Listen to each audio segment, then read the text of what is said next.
सुबह जिनकी मेरी मुलाकात हुई, कीर्ति मेश्राम जी, आइए। दूसरी हमारी छोटी बहन जया बनसोड़े, और मुझे आशा उम्मीद है कि वो अपने दम पे जो है ना पूरे देश दुनिया में पहचान बनाएगी अपने काम पे। उसके अंदर बहुत बल है, वो दिखने को मिलता है। और हमारी एक और ताई योगिनी पगारे, वो कहाँ है, आ जाओ। तो जिस परिवार में एक दिन में 3 जो है महिला शक्ति शामिल होती है, वो परिवार से बहुत ताकतवर हो जाता है। तो मैं आपका स्वागत करता हूँ, अभिनंदन करता हूँ, विश्वास दिलाता हूँ कि भीम आर्मी में आपके स्वाभिमान सम्मान को कभी ठेस नहीं पहुंचेगी। और ये हम लोग परिवार की तरह रहेंगे, और परिवार की तरह वंचित वर्ग के लोगों का, बहुजन समाज के लोगों के दुख सुख को बांटने का काम करेंगे। देखिए, मुंबई नगर पालिका का, महानगर पालिका का चुनाव है। आजाद समाज पार्टी सभी सीटों पे चुनाव लड़ेगी। उसकी तैयारी भीम आर्मी के कार्यकर्ता दिन रात कर रहे हैं। और आज हजारों की संख्या में नए साथियों ने, जो मूवमेंट के लोग हैं, काम कर रहे थे इधर उधर, उन लोगों ने भी भीम आर्मी में आस्था दिखाई है। उनके इस विश्वास को मजबूत करेंगे और आशा उम्मीद है कि उत्तर प्रदेश की तरह मुंबई का जो महानगर पालिका चुनाव है उसमें आज़ाद समाज पार्टी, भीम आर्मी एक महत्वपूर्ण योगदान निभाएगी और एक बड़ी पार्टी बनकर उभरेगी। वो जिस भी तरह से इस काम को आगे बढ़ाने के लिए, अगर मैं अपने शब्दों में कहूँ कि राजनीतिक व्यवस्था में अपनी हिस्सेदारी लागू करने के लिए अगर किसी भी साथी की जरूरत पड़े, तो मैं तो लेना चाहूँगा उन लोगों का जिनसे हमारे विचारों की सहमति है, या जिन लोगों के साथ जो फूले साहब अम्बेडकर के आंदोलन को, काशीराम जी के आंदोलन को आगे बढ़ा रहे हैं, उनके साथ तो बात हो सकती है। लेकिन जो यहाँ की लीडरशिप निर्णय लेगी, हम लोग उसके साथ खड़े रहेंगे। हमारी अपनी जो है एक विचारधारा की लड़ाई है, जो बाबा साहब अम्बेडकर ने हमें दी है, जो काशीराम साहब ने हमें दी है, हम उस पर ही काम करते हैं। हमारा आंदोलन 15 बनाम 85 का, हम इसको आगे बढ़ाने के लिए काम कर रहे हैं। मैंने कहा कि जिनके सहारे से भी गरीब लोगों की मदद करने के लिए राजनीतिक सत्ता हमारे हाथ में आए, उनके साथ गठबंधन किया जा सकता है।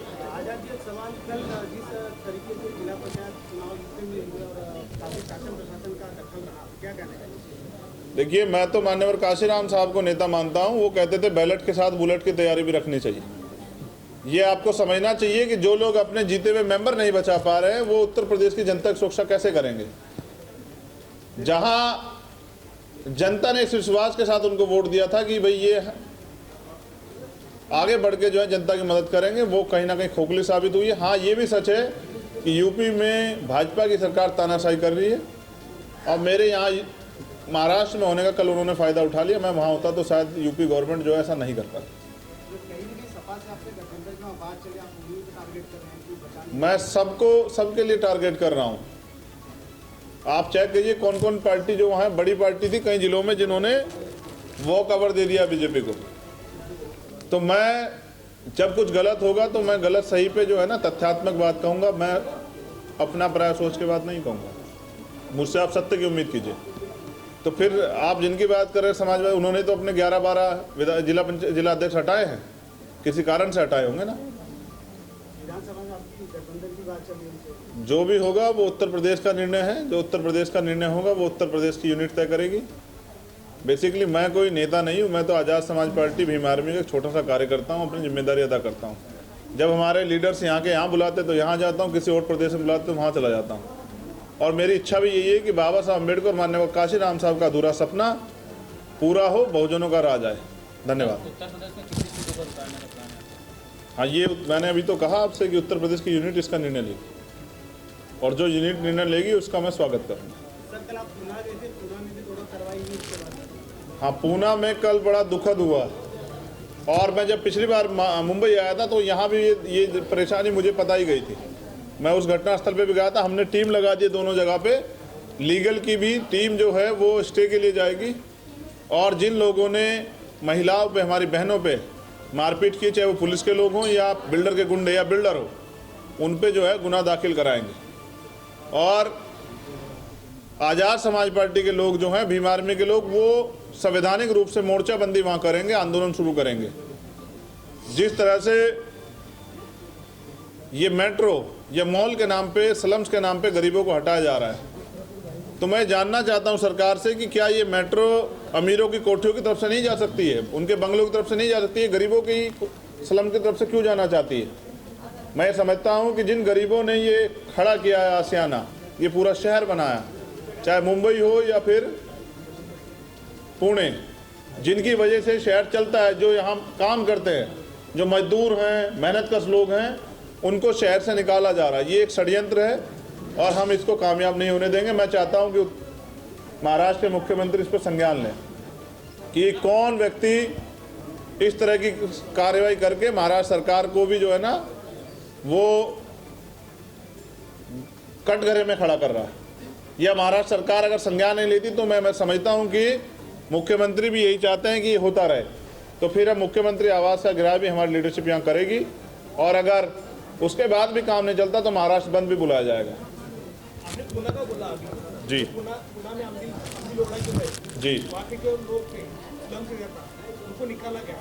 बाद में ज़्यादा करके बहुजन समाज, तो उनसे कुछ बातचीत हुई है? उनसे बातचीत हुई है, उनको हमारी टीम कोर्ट गई थी, 7 तारीख तक का स्टे हमें मिला है कि 7 तारीख तक वहाँ कोई तोड़ फोड़ नहीं होगी, लेकिन मैं उसको परमानेंट के लिए रोकना चाहता हूँ। मेरी उनसे बात हुई, उन्होंने अपनी समस्या रखी, हम लोग हाईकोर्ट जा रहे हैं और कल से हमारा मोर्चा भी जो है वहाँ शुरू होगा।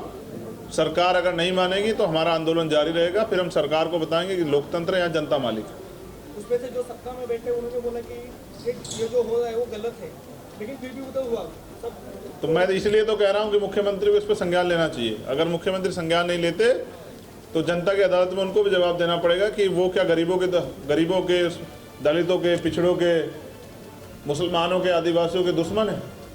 क्या ये सरकार दलित विरोधी? ये निर्णय भी जो है ना मैं उनके पाले में छोड़ता हूँ। अगर वो निर्णय नहीं लेते तो ये बात सच हो जाती है कि वो बहुजन विरोधी है। धन्यवाद। सर, आपके पार्टी का एक डिमांड होता है हर 6 दिसंबर को दादर रेलवे स्टेशन का नाम डॉक्टर बाबा साहेब अम्बेडकर होना चाहिए करके आपके कार्यकर्ता दादर स्टेशन से चैत्यभूमि तक जाते हैं। खाली साल में एक ही बार होता है, बाद में पूरे 365 दिन 64 दिन में इसके बारे में हमारा कार्यकर्ता कोई काम नहीं करता है। ये 364 दिन आम आदमी के काम करते रहते हैं। यहाँ रोज परेशानी है।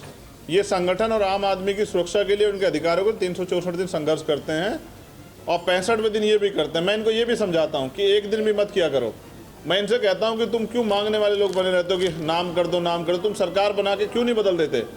जैसे प्रधानमंत्री ने अपने नाम पे मोटेरा स्टेडियम का नाम रख दिया, उसमें 2 पवेलियन हैंड बना दिए, कंडानी है एंड एक अंबानी हैंड। तो मैं इनसे कहता हूँ कि तुम सत्ता की ताकत अपने हाथ में लेके क्यों नहीं जो है अब ये तमाम जगह जो अच्छी अच्छी जगह है वहाँ अपने महापुरुषों के नाम पे क्यों नहीं रख देते कि उनका प्रचार प्रसार हो।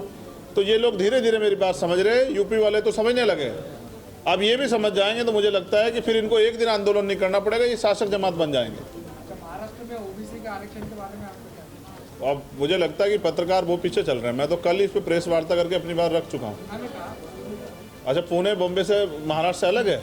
चलो ऐसा हो सकता है, लेकिन आपकी जानकारी के लिए बता दूं कि कल वहाँ मोर्चाबंदी थी, मैं खुद उसमें गया था। पुलिस ने मोर्चा के लोगों को हटा दिया और हमने उनसे वादा किया है कि ओबीसी एससी एसटी का जो प्रमोशन रिजर्वेशन का आरक्षण है उसके साथ सरकार को छेड़खानी नहीं करनी चाहिए, उसको लागू कराना चाहिए। ये जरिया है वंचित वर्ग के लोगों की हिस्सेदारी सुनिश्चित होकर उनके आगे बढ़ने का। सरकार इसे रोकने का काम करेगी तो फिर हम सरकार के खिलाफ आंदोलन करने को तैयार हैं। और मुझे आशा उम्मीद थी कि छत्रपति साहू जी महाराज ने, जिन्होंने आरक्षण के जो जनक हैं, जिन्होंने इसकी शुरुआत की थी, उनके वंशज तो आगे बढ़ाएंगे, लेकिन ऐसा नहीं लग रहा है कि उनके वंशज जो हैं उस आंदोलन को आगे बढ़ा रहे हैं। तो मैं उन पे भी ये उम्मीद करता था कि वो कुछ करके दिखाएंगे। मुझे लगता है सारी जिम्मेदारी आज़ाद समाज पार्टी को अपने कंधों पे उठानी पड़ेगी। भीम आर्मी को सारे मोर्चे खुद लड़ने पड़ेंगे और यहाँ के SC ST OBC को अधिकार दिलाने पड़ेंगे। धन्यवाद।